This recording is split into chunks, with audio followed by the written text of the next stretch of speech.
আসসালামু আলাইকুম প্রিয় সপ্তম শ্রেণীর শিক্ষার্থীরা, আমরা তোমাদের ইংরেজি বইয়ের চ্যাপ্টার 12-এর 12.8 অ্যাক্টিভিটিটা করব। এখানে কতগুলো কোশ্চেন আছে, আমরা কোশ্চেনের অ্যান্সারগুলো শিখব। দেখো বলছে in pairs or groups ask and answer the following questions. কি বলছে দেখো, when have you come to school, who has taken the last English class, have you learn anything new from that class. এভাবে আমাদের কোশ্চেনগুলো দিয়েছে। তাহলে এভাবে আমরা এই অ্যান্সারগুলো করব। কিভাবে করব দেখো, যে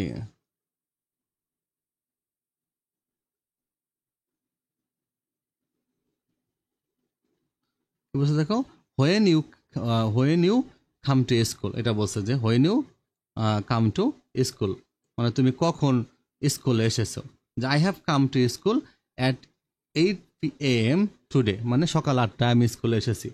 তাহলে দেখো এই সেন্টেন্সগুলো কিন্তু প্রেজেন্ট পারফেক্ট। তো প্রেজেন্ট পারফেক্ট টেন্স এরপরে তোমরা পেয়ে যাবা। প্রেজেন্ট পারফেক্ট টেন্স হলো সাবজেক্ট হ্যাভ বা হ্যাজ থাকে, আর ভার্বের হয় পাস্ট পার্টিসিপল, মানে verb 3 V3, subject have has, ভার্বের পাস্ট পার্টিসিপল। এখানে দেখো কামের পাস্ট পার্টিসিপল কাম, কেম, কাম। তোমরা স্ট্রং ভার্ব উইক ভার্ব যারা পড়েছো ছোট অনেক সময় 4-5-এ পড়েছো, তোমরা জানো কাম, কেম, কাম, ডু, ডিড, ডান, হ্যাঁ, ইট, অ্যাট, ইটেন, এরকম হ্যাভ বা হ্যাজ। তো আয়ের সাথে হ্যাভ হবে, হি সি এর যে কোনো একটি নাম থাকলে হ্যাজ হবে, আর বাকি সবার ক্ষেত্রেই হ্যাভ হবে। হি সি এর যে কোনো একটি নামের ক্ষেত্রেই হ্যাজ, আর বাকি সবার জন্য হ্যাভ। আয়ের জন্য হ্যাভ, দের জন্য হ্যাভ, এরকম অনেককে বুঝাইলে হ্যাভ হবে। হু has taken the last English class, মানে কে লাস্ট ইংলিশ ক্লাসটা তোমাদের নিয়েছে। Our English teacher mister Ahmed has taken the last English class. তাহলে এভাবে তোমরা সুন্দর করে লিখে ফেলবা।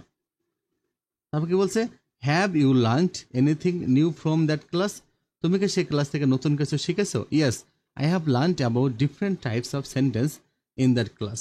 তা বলছে কি দেখো, যে have you faced any problem, তুমি কি কোনো প্রবলেম ফেস করেছো ইন দ্যাট ক্লাস, সেই ক্লাসে কোনো প্রবলেম ফেস করেছো? Yes, I have face some difficulties আর understanding the complex sentence structure, জটিল সেন্টেন্স স্ট্রাকচারগুলো এগুলো বুঝতে আমি কিছু সমস্যা ফিল করেছি। Has your teacher help you overcome the problem? Yes, my teacher has explained the concept again to help me understand better. What is the tense of the verbs you are using to answer the question? The tense of the verb I am using to answer the question is the present perfect tense. আমরা কিন্তু সবগুলো present perfect টেন্সে অ্যান্সারগুলো করলাম। ওকে,